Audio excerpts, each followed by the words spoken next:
I realize I left my notes at the table, so I have to be more disorganized than usual. Yeah, do you want to bring them up?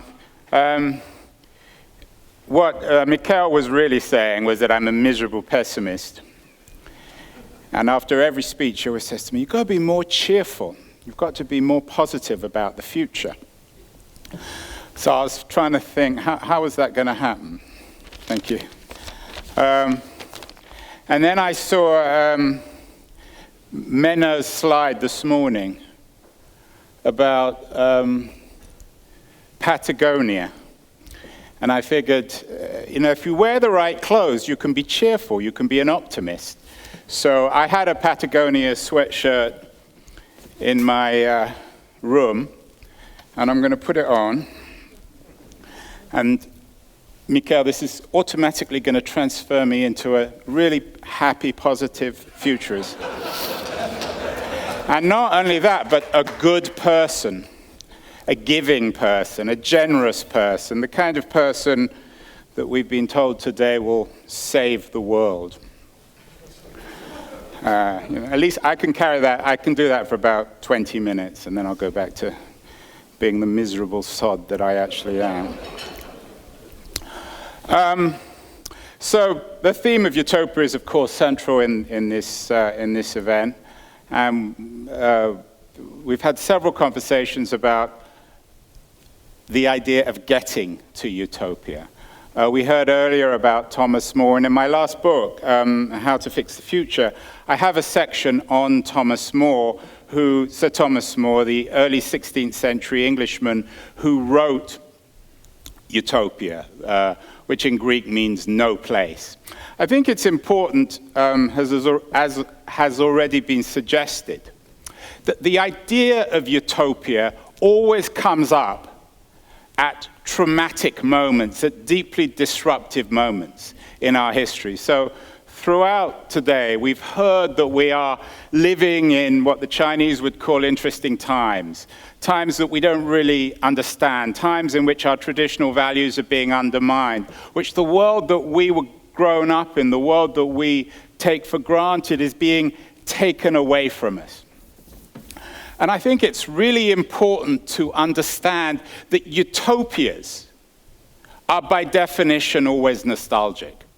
Utopias are always an attempt to look back, to try to find an anchor, some certainty, when all certainty seems to be lost. When More wrote his Utopia at the beginning of the 16th century, two things were happening which deeply troubled him, two things which would come to profoundly shape the next 500 years and indeed define what the modern project is.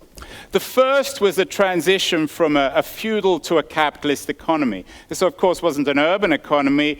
It was a replacement of, and it's perhaps appropriate, we're in Paris today, and a shift from an economy, if that's the right word, defined by social ties to one of financial ties. And what More, and I would strongly suggest you read More's Utopia. It's a brilliant book and still deeply relevant. It reads in a very contemporary way.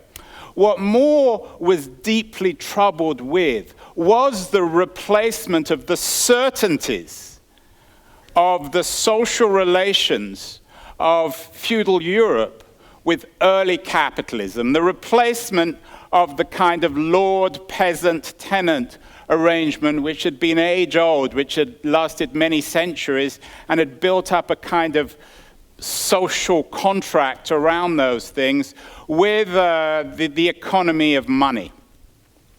He wasn't sure what was happening, and much of Utopia is a nostalgic glance backwards, said, why can't we go back to that? So the Utopia that More imagines or presents in his book is actually an idealized, romanticized feudal world. And most of the supposed utopias that are laid out today are also nostalgic. Everyone's talking about us being good. It's like reading The Guardian or something. We're all supposed to bring out our humanity. We're all supposed to become generous, as if somehow that's something that we can find. And of course, it's built into our notion of what it means to be human. So that's one thing to really bear in mind, is that utopias are ironically not futuristic, but nostalgic. We don't know the future. Futurists in particular don't know the future. And the best futurists are historians. It's no coincidence that the best science fiction writers are deeply historical, because you don't know the future, and no one ever does know the future. The second thing that deeply disturbed More, and Nell mentioned the Reformation earlier. She said we need a new Reformation. I'm not so sure about that. I don't think we even needed an old Reformation, let alone a new one. The great debate over the last 500 years in Europe, and again, French audience doesn't need reminding of this, is the debate between traditional Catholics like Thomas More and the members, the spokesmen of the Reformation, radical Protestants like Martin Luther, about what it means to be human in a religious world. More, of course, was religious. He indeed, in the end, became a martyr and is considered a Catholic martyr because he stood up to Henry VIII of England and was executed for his political bravery or stupidity, however you want to think of it. But More's understanding of religion was rooted in a humanism, was rooted in the idea that God put us in this world to make the world a better place, to pass on society to better, to improve on society. Is that God of course was infinite in More's understanding, but man had power. Man could shape the society that he was struggling to make better. The challenge from the Reformation, interestingly enough, came from Luther. Luther's understanding of God was so infinite, that God was so massive that humans were lacking the power to really reshape the world. So the idea of the Reformation, and it's kind of ironic because that's got bound up in notions of democracy and other forms of disruption, but the irony of Luther and the Reformation is it took power away from us. What More was suggesting in Utopia is we still have agency.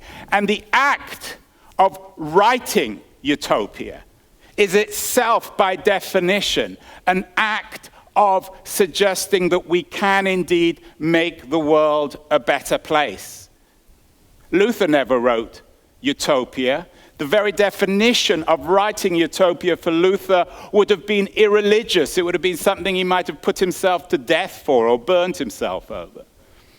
So the idea of human power and how we can reshape the world is intrinsically bound up in notions of utopia, of what it means to be human and how we can make the world a better place. And of course, these are the great issues that confront us today.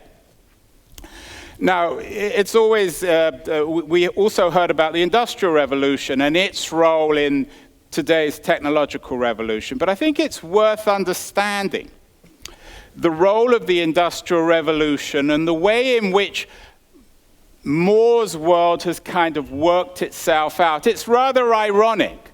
The great book about modern age isn't so much Marx's Communist Manifesto, but Weber's book on capitalism, the spirit of capitalism and the Protestant ethic. Max Weber, the late 19th, early 20th century German, wrote a book called The Protestant Ethic and the Spirit of Capitalism, in which he argued that the culture of expertise, the capitalist ethic, the thing that has built the modern world, came out of the Reformation. It came out of the uncertainty, the existential grief bound up in Luther's notion of what it means to be human. What Weber is reminding us, and it's really important to bear this in mind in terms of people talking about narratives, that history works out the narrative, the real narrative of history is one of unintended consequences. Luther's Protestantism took power away from us. It made us feel inadequate. It made us feel powerless. And what Weber pointed out was that sense of powerlessness, that existential grief, resulted in an obsession with work. And it was that drive to excel, that drive to forget about the existential crisis of being human, that shaped the modern world. What that suggests then is that we never are quite sure of the future. History has a weird way.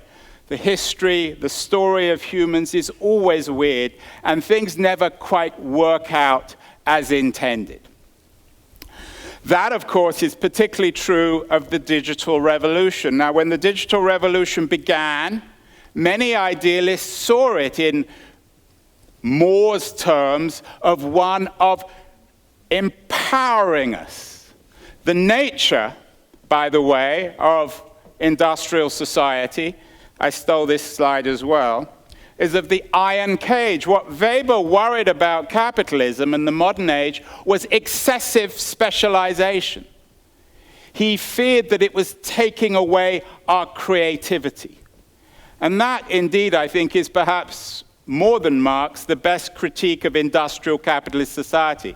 We're all lawyers and doctors and management consultants and writers, but we're all locked in our iron cage. The point of the digital revolution was it was supposed to free us from that. It provided tools. It provided tools for us to escape the iron cage. We could all become authors, writers through blogs. We could all become commentators through Twitter. We could all become musicians. We could all become filmmakers through YouTube. This technology was seen over the last 40 years as liberating us from the iron cage, liberating us from the specialisms, what seemed to be the dehumanizing specialisms of industrial society. Now, we know now that for better or worse, that has been a failure. What we've seen over the last 15 to 20 years is the rise of these ubiquitous technology companies that are disempowering us, that are taking away our creativity. We know that we didn't really break out of the iron cage. When we use YouTube or when we blog or when we go on Twitter, we're being spied on. Our value is being taken away by these new companies. Digital isn't freeing us. Certainly the first version of the digital revolution. So the real challenge today is how AI will be different. The first chapter, the first wave of the digital revolution has actually, it seemed, deepened our dependence on big tech. It's seen the rise of these massive corporations, these exploitative corporations who, in the context of surveillance capitalism, are mining our data, are taking away our identity. So how are we going to fix the future? How are we going to get AI right? How are we really going to break out of the iron cage? I think the first thing to bear in mind, and this is particularly relevant in terms of AI, is that just as agency was critical when More was writing his Utopia at the beginning of the 16th century, agency is critical today. In this first chapter of the digital revolution, agency has been taken away from us. We don't understand how our data is being used, and we seem to be overwhelmed with the challenges of big tech. And of course, addicted to these devices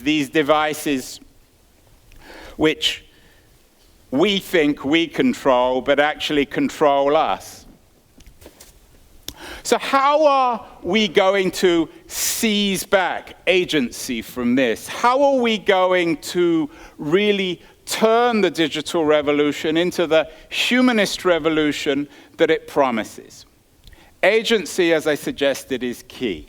And I think the thing to bear in mind when it comes to AI, which is the next big thing, it is really the only big thing now in tech, everything is AI, is to remind ourselves that software doesn't have agency, to remind ourselves of the uniqueness of the human condition in the age of AI, in the age of digital.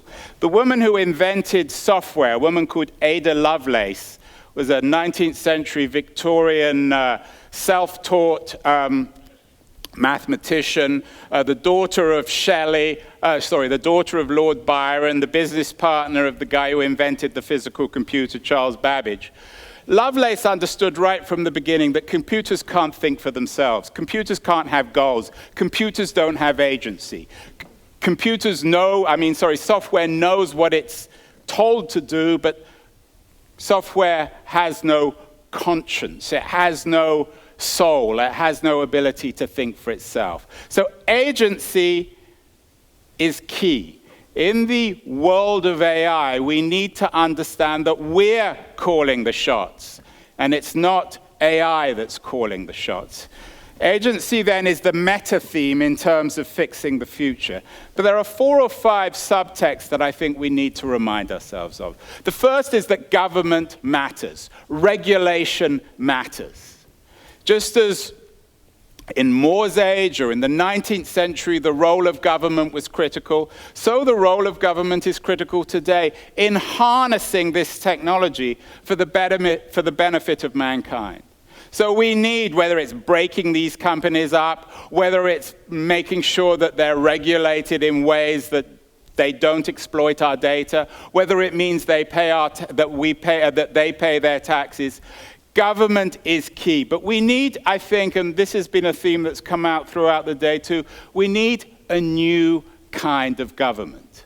In the age of AI, I think, there's a temptation to turn all government into technocracy. There's an urge to turn all government into expertise through data. But the real challenge, I think, is coming up with new ways of human leadership in the age of big data. At the moment, the conservatives, the nostalgists, the reactionaries, they are the one who understand this better than anyone. So the Trumps and the Putins of the world, what I call yesterdays, these are the people who are fetishizing the past and seizing political power. The challenge for progressives, the challenge for what I call in my new book, the tomorrows, is understanding that politics is not just about creating a new kind of technocracy. Politics is about reinventing ourselves as human beings so that we can lead, but lead in terms of idealizing the future. Regulation then matters, government matters, but also innovation matters. Now, throughout today, you've heard what I would think of as the cult of simulation. The cult that nothing will be real, that everything surrounding us will be questionable. But there's something else going on as well. Throughout today, you've also heard that the biggest threat to mankind is the environmental one. That is the most physical threat. And I think the great challenge for innovators of the new age is to get beyond simulation. What digital is doing is essentially, just as in the early days, digital commodified information, today digital is commodifying reality. Digital is commodifying the fake. Digital is meaning that the real value, and this is essential in terms of understanding innovation, the real value in the age of simulation, in the age of the ubiquitous digital, the real value is in human relations. So when it comes to politics, I disagree with the Taiwanese example. The future of politics, or the future of value in political life, are citizens' assemblies that are being recreated around Europe. In the age of simulation, we seek human ties, and that's where the real value is. And indeed, I would even reject this idea of a simulation generation. This generation, the so-called digital natives who have grown up in this world, they are the ones who are seeking value. They're the ones who are embracing vinyl records. They are the ones who are turning their backs on social media.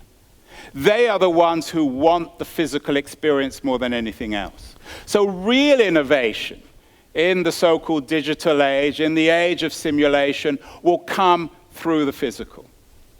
We also, to fix the future, we need more citizen engagement. We need to understand that all of us are in this together, so that there's a collective need to confront these issues, to remind ourselves of our humanity, to remind ourselves that the digital is undermining many of our social arrangements and understandings, and that in terms of citizenship, our role within the AI revolution, which is now a reality, is to ensure that we control AI rather than AI controls us. I think it's also true of consumers. I think that consumers have to be way more demanding when it comes to digital.